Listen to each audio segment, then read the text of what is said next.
यह कहानी सिर्फ रफ्तार की नहीं है। यह कहानी है उस जिद्दी इंसान की जिसने अपनी कमियों को ही अपना सबसे बड़ा हथियार बना लिया। जब दुनिया उसैन बोल्ट को ट्रैक पर देखती थी तो उन्हें एक ऐसा एथलीट दिखता था जिसके लिए जीतना बच्चों का खेल हो। वह मुस्कुराते हुए दौड़ता था, रेस खत्म होने से पहले ही जश्न मनाता था, मानो उसे कोई हरा ही नहीं सकता। दुनिया ने इसे उसका स्वैगर अंदाज कहा, लेकिन उस स्वैगर के पीछे का सच कुछ और ही था। यह वो लड़का था जिसे डॉक्टरों ने कहा था कि उसका शरीर स्प्रिंटिंग के लिए बना ही नहीं है। उसे स्कोलियोसिस था, उसकी रीढ़ की हड्डी में घुमाव था। इस वजह से उसका एक पैर दूसरे से 1 इंच छोटा था। वह एक पैर से कम ताकत पैदा कर पाता था। वह 6 फुट 5 इंच का था, जो स्प्रिंटर्स के लिए बहुत लंबा माना जाता था।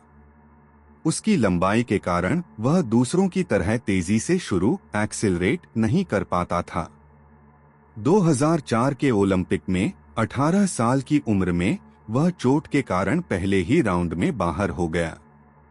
मीडिया ने उसे चोकर कहा, किसी ने कहा कि वह हार के डर से दर्द का नाटक कर रहा है।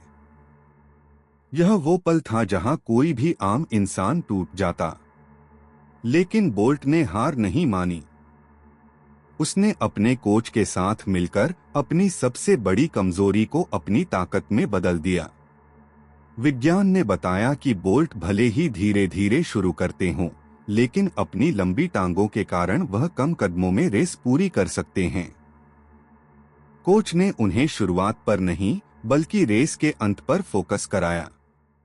उन्होंने बोल्ट को तेज दौड़ने के लिए नहीं बल्कि धीमा ना होने लो डिसेलरेशन के लिए ट्रेन किया। जहां दूसरे धावक आखिरी 30 मीटर में थककर धीमे हो जाते थे, वहीं बोल्ट अपनी टॉप स्पीड बनाए रखते और सबसे आगे निकल जाते।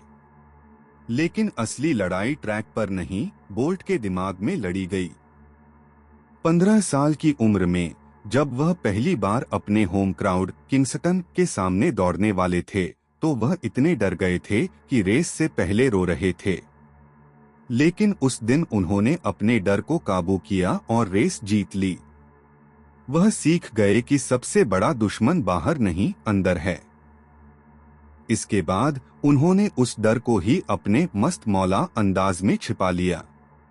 जब फाइनल रेस में बड़े बड़े चैंपियन प्रेशर में कांप रहे होते थे, तब बोल्ट रिलैक्स रहने के लिए जानबूझकर सोचते थे कि आज रात खाने में क्या खाऊंगा।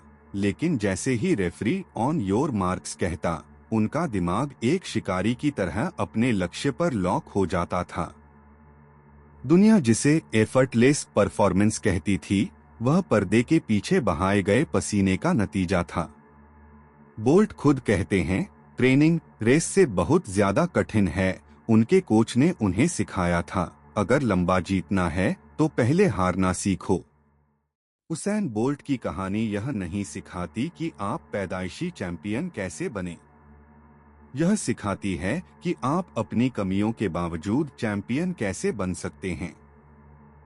यह कहानी बताती है कि आपकी शारीरिक सीमाएं मायने नहीं रखती, अगर आपका दिमाग सीमाओं को तोड़ना जानता है।